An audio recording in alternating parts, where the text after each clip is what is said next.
ಹಲವು ವರ್ಷಗಳಿಂದ ನೆನೆಗುದಿಗೆ ಬಿದ್ದಿದ್ದ ಉಳ್ಳಾಳದ ರಾಷ್ಟ್ರೀಯ ಹೆದ್ದಾರಿ 66ರ ಸರ್ವಿಸ್ ರಸ್ತೆ ಕಾಮಗಾರಿಗೆ ಸಂಬಂಧಿಸಿದಂತೆ ತೊಕ್ಕೊಟ್ಟು ಸಮೀಪದ ಕಲ್ಲಾಪುವಿನಲ್ಲಿ ಗುರುವಾರ ಅನಧಿಕೃತ ಅಂಗಡಿಗಳ ತೆರವು ಕಾರ್ಯಾಚರಣೆ ಆರಂಭಿಸಲಾಯಿತು. ರಾಷ್ಟ್ರೀಯ ಹೆದ್ದಾರಿ ಪ್ರಾಧಿಕಾರದಿಂದ ಕಲ್ಲಾಪು ಜಂಕ್ಷನ್ನ ಸೂಪರ್ ಮಾರ್ಕೆಟ್ ಹಾಗೂ ರಸ್ತೆ ಬದಿಯಲ್ಲಿದ್ದ ಖಾಸಗಿ ಮೀನು ಮಾರುಕಟ್ಟೆ ಸೇರಿದಂತೆ ಹಲವು ಅಂಗಡಿಗಳಿಗೆ 3 ಬಾರಿ ನೋಟಿಸ್ ಜಾರಿಗೊಳಿಸಲಾಗಿತ್ತು.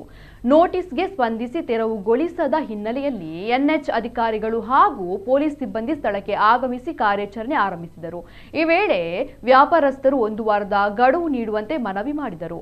ಆದರೆ ಹಲವು ಬಾರಿ ನೋಟಿಸ್ ನೀಡಿದ್ದರೂ ಯಾವುದೇ ಕ್ರಮ ಕೈಗೊಳ್ಳದ ಕಾರಣ ತೆರವು ಕಾರ್ಯಾಚರಣೆ ಅನಿವಾರ್ಯವಾಗಿದೆ ಎಂದು ತಿಳಿಸಿದರು. ಬಳಿಕ ವ್ಯಾಪಾರಸ್ಥರ ಮನವಿಯ ಮೇರೆಗೆ 2 ಗಂಟೆಗಳ ಕಾಲಾವಕಾಶ ನೀಡಲಾಯಿತು. ನಂತರ ಅಂಗಡಿ ಮಾಲೀಕರು ಸ್ವಯಂ ಪ್ರೇರಿತರಾಗಿ ಅಂಗಡಿಯನ್ನ ತೆರವುಗೊಳಿಸಲು ಮುಂದಾದರು. ಕಾಮಗಾರಿಗೆ ಅಡ್ಡಿಯಾಗಿರುವ ಅನಧಿಕೃತ ನಿರ್ಮಾಣಗಳ ವಿರುದ್ಧ ಮುಂದಿನ ದಿನಗಳಲ್ಲಿಯೂ ಇದೇ ರೀತಿಯ ಕಾರ್ಯಾಚರಣೆ ಮುಂದುವರೆಯಲಿದೆ ಎಂದು ಅಧಿಕಾರಿಗಳು ತಿಳಿಸಿದ್ದಾರೆ.